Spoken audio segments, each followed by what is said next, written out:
Mambo ni vipi, mambo ni aje mwana Hot Data 24 na mwana New Trending. Issue ambayo imekuwa ni gumzo sana kwenye kichwa cha Diamond Platnumz hivi karibuni ni vita ambayo alikuwa anapigana na mzazi mwenza, nikimzungumzia Tanasha Donna, mwanadada kutokea kipande cha Kenya pale. Na hii ilisababisha mpaka kufikia hatua ya kuweza kwa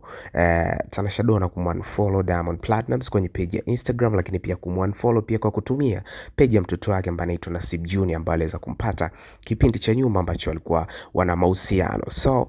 siku ya jana kuna kitu special ambacho kimetokea baada ya Tanasha Donna kuweza kupost kwenye Insta story picha ya mtoto wao ambao anaitwa Nasib Junior na Diamond Platnumz kuweza kuirepost naye kwenye Insta story ile picha na kuweza kuweka pia na ujumbe ambao ni mzuri kiukweli, ukionyesha na kuashiria ni kwa namna gani ambavyo anampenda sana mtoto wake, na ujumbe ambao aliweza kuandika kwamba Diamond fulani hivi mwenye filter ya Kenya.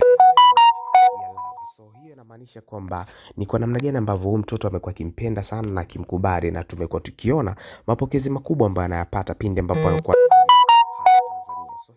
ni kwa namna gani ambavyo vitu vinakuwa vinaenda katikati yao, na ugomvi baina yao kati ya Tanasha Donna na Diamond Platnumz ni kama umeweza kuisha hivi, kwa sababu kila mmoja ameamua kuweza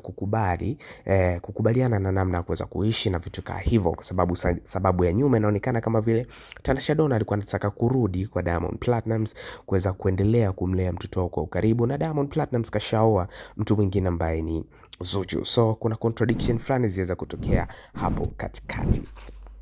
So usahau kucomment, kulike, kusubscribe wa YouTube channel, kwa sababu Hot Data 24 na New Trendings zitakupa vitu ambavyo ni moto moto kweli kweli.